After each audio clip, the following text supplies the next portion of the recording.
Introdução aos microcontroladores. Eu gosto de fazer uma diferenciação porque alguns alunos não sabem a diferença entre microcontrolador e microprocessador. Então, vamos lá. Microcontroladores. Um microcontrolador é um sistema computacional completo. Inclusive, dependendo da bibliografia que você pega, eles consideram o microcontrolador um computador mesmo, pessoal. O Arduino seria um computador completo, tá? Por que ele é um computador completo? Porque ele tem uma CPU, que no caso é o Atmega, né? Uma memória de dados e programa, um clock, porta de entrada e saída, além de outros periféricos possíveis. A diferença mais óbvia entre um microcontrolador e um microcomputador é o tamanho e exatamente as portas de entrada e saída e os outros periféricos. Tirando isso aqui, o computador, o PC, é extremamente semelhante ao microcontrolador. Então, principais diferenças entre o microcontrolador e aquilo que a gente chama de PPG ou GPP, que é processador de propósito geral. Primeira coisa, o nível de programação. Pessoal, quando tu vai programar um processador, normalmente tu podes usar uma linguagem de alto nível. Tu pode usar um C++, tu pode usar até uma linguagem funcional, qualquer coisa bem alto nível para programar esse processador. Já no caso do microcontrolador, normalmente tu vai se programar em C. Se tu for muito azarado, tu vai ter que programar em Assembly. Se tu for extremamente ferradão, tu vai ter que programar em hexadecimal. Ah, professor, isso não existe mais. Existe, queridos. Eu vou explicar para vocês. Quando tu vais desenvolver um equipamento mais sofisticado, tu consegue programar o processador ou o microcontrolador desse equipamento usando uma linguagem de alto nível. Por quê? Porque não vai ter restrição de memória. O equipamento já é um equipamento caro, então pouco importa se tu vai desenvolver 20 mil linhas de código ou 40 mil linhas de código, entenderam? A diferença de preço de memória ali não vai ser significativa. Mas digamos que tu vá trabalhar numa empresa que desenvolva sistemas embarcados ou sistemas embutidos e que os microcontroladores que esses equipamentos usam têm uma restrição de memória muito grande. Tu vais ter que programar diretaço em Assembly ou em hexadecimal para que o código fique minimizado, para que o teu código fique o mínimo possível. Por quê? Pique não sei, né? Pique não sei, porque o Pique usa Basic, eu nunca vi alguém programar o Pique em Assembly. Mas pode ser, também faz muito tempo que eu usei o Pique. Muito tempo. Faz uns 10 anos que eu usei o Pique. Eu vou dar um exemplo para vocês. Vai desenvolver um equipamento barato, sei lá, é uma geladeira de última geração programável. Essa geladeira programável, o fabricante não vai querer gastar uma grana com memória. Ele não vai querer encarecer o preço da geladeira com memória semicondutora.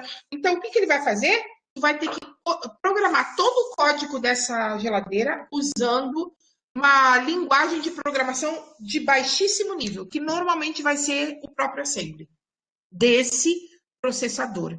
Então, isso é uma coisa que tu vais ter que fazer em microcontroladores. Normalmente, tu vai ter que usar linguagem de baixo nível. Ou, se tu for um sortudo, C. Ou uma derivada de C, como é o caso do Arduino. Outra diferença entre o processador e o microcontrolador é que o processador, por exemplo, o que a gente usa, processador de propósito geral, por exemplo, o que a gente usa nos desktops e PCs, ele tem um alto consumo de energia. O microcontrolador, ele é pensado para não consumir energia. Por quê? Ou consumir minimamente. Por quê? Energia e potência, né?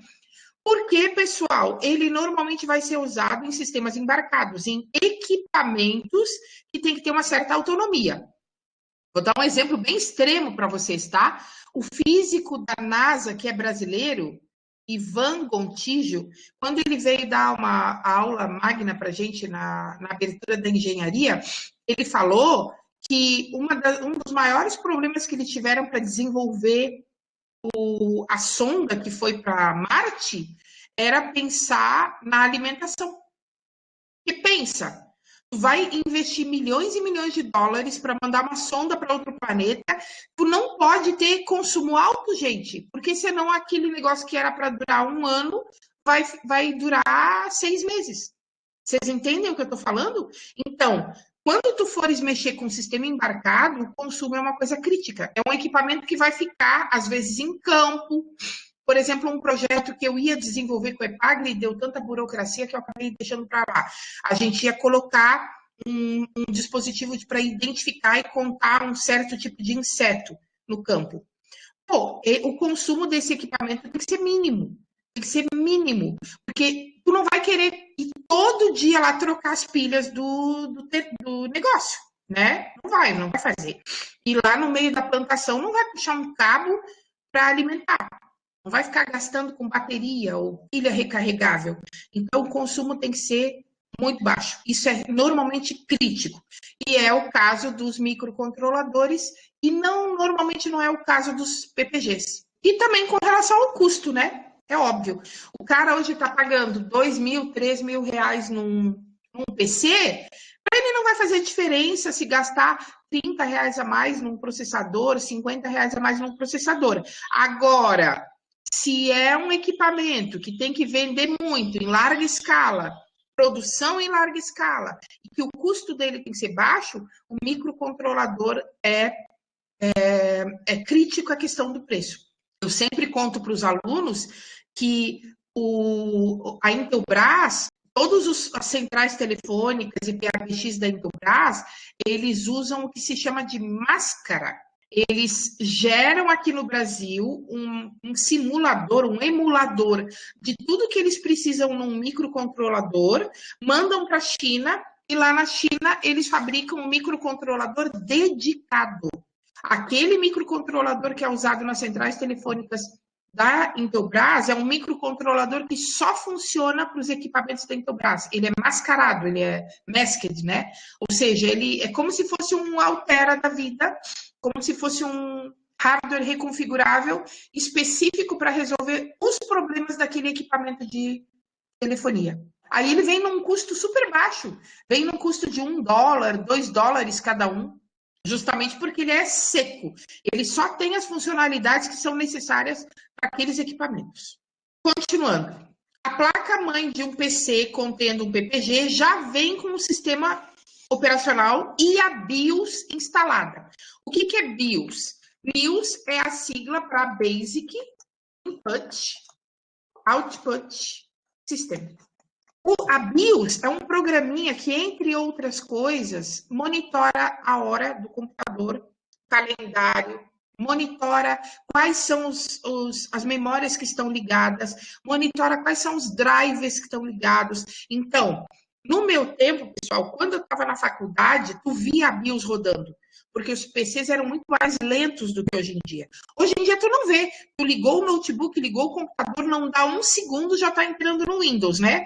No meu tempo não, eu falo para vocês, a gente ligava o PC e ia fazer café. Quando voltava, o Windows estava entrando. Era assim, tá? Era bem lento. Aí tu via a BIOS rodando. A BIOS checava todos os drivers que estavam ligados, checa todos os bits da memória do computador, para ver se não tem nada corrompido. Então, é um programa que roda no mais baixo nível do computador. Acima da BIOS tem o sistema operacional. Então, o sistema operacional, quando ele quer, por exemplo, consultar que dia é hoje, ele consulta a BIOS. Ele é uma camada a mais de abstração do computador. Então, um PPG já vem com o sistema operacional e a BIOS instalados, enquanto um microcontrolador é você quem vai programar o sistema operacional, o firmware e os circuitos digitais de apoio. Quando a gente for estudar, for ver, por exemplo, displays, vocês vão aprender que quando tu cria uma matriz de caracteres que aquele display pode apresentar, tu estás trabalhando como sistema operacional. Tu estás programando um sistema operacional. Aí, quando tu vai lá e permite que alguém possa programar qual é o texto que vai aparecer no display, tu estás programando o firmware daquele microcontrolador. Aqui eu coloquei um slide, né, com vários sistemas microcontrolados. Hoje em dia, existem milhares de outros, milhares mesmo. Todo mundo hoje em dia usa sistema microcontrolado, usa sistema embarcado. No meu tempo não era bem assim. Há 20 anos atrás, o meu primeiro esposo, que é falecido, recebeu uma proposta para trabalhar nos Estados Unidos. Ele era engenheiro da Intelbras, né? Recebeu proposta de trabalhar nos Estados Unidos, exatamente desenvolvendo sistema embarcado para carro de luxo, tá? É só para vocês verem como lá nos Estados Unidos, na nossa área, tem um campo de trabalho gigantesco, pessoal. A empresa em que o amigo dele trabalhava, nem sei se ainda está lá mais, era em Boca Raton, na Flórida, e eles desenvolviam sistemas embarcados para carros de altíssimo padrão. Então, tipo assim, ó, com reconhecimento de voz, com controle automático de tudo. Isso aí aqui no Brasil nem tem. Eu acho que não tem. Vocês conhecem alguma empresa aqui no Brasil que desenvolva sistemas externos para carros de luxo? A gente sabe que tem tudo já... vem de fábrica, né? A maioria vem de fábrica. Mas só para vocês entenderem como o campo de trabalho na nossa área é gigantesco. Tem coisa que aqui no Brasil nem veio ainda. Outro exemplo que eu posso dar para vocês, quem já foi à França sabe que nos pontos de ônibus da França, tu tem o itinerário dos ônibus, onde é que cada linha está naquele momento. Então, tipo assim, um acompanhamento que hoje é feito no Uber da vida, por GPS, tem no ponto de ônibus da França. Tem tanta coisa para fazer aqui no Brasil, gente, tanta coisa para fazer que não foi feita ainda. Quando vocês estiverem se formando, vocês têm inúmeras possibilidades de área para montar uma empresa.